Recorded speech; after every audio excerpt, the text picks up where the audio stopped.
అలా కార్తవీర్యార్జునుడి సైన్యానికి కార్తవీర్యార్జునుడికి వాళ్ళకిష్టమైన పదార్థాలేవో అవన్నీ రాసులుగా ఇమ్మన్నాడు జమదగ్గిరి.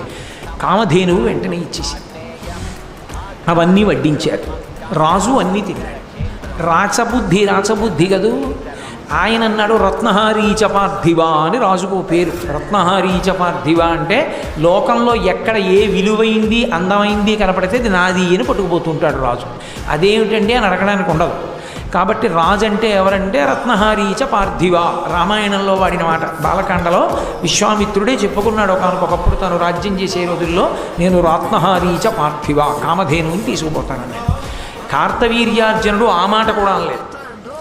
వీళ్ళని అడిగేది ఏమిట్రా, ఈ ధేనువు మందే రాజరికం నాది, ఈయన దగ్గర ఎందుకు హోమం చేసుకోవడానికి?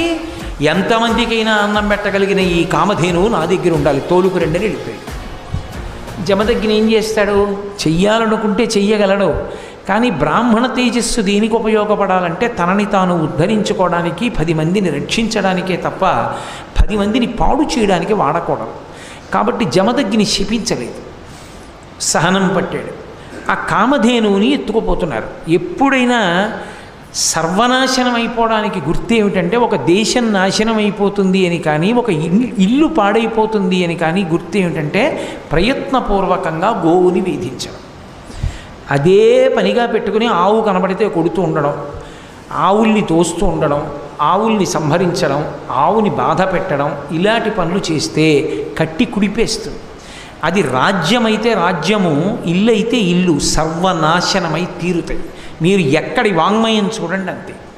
గోవు పరదేవతా స్వరూపం. గోవు జోలికి వెళ్ళకూడదు. నీకు ఓపిక ఉంది దాని గంగడోలు నిమురు, నీకు ఓపిక ఉంది కసిని బియ్యం పెట్టు, నీకు ఓపిక ఉంది దాని పృష్ఠభాగం దగ్గరికి వెళ్ళి పసుపు రాసి కాస్త కుంకం వేయి. నువ్వు ఏమీ చేయలేకపోతే ఓ నమస్కారం చేయదు కనపడ.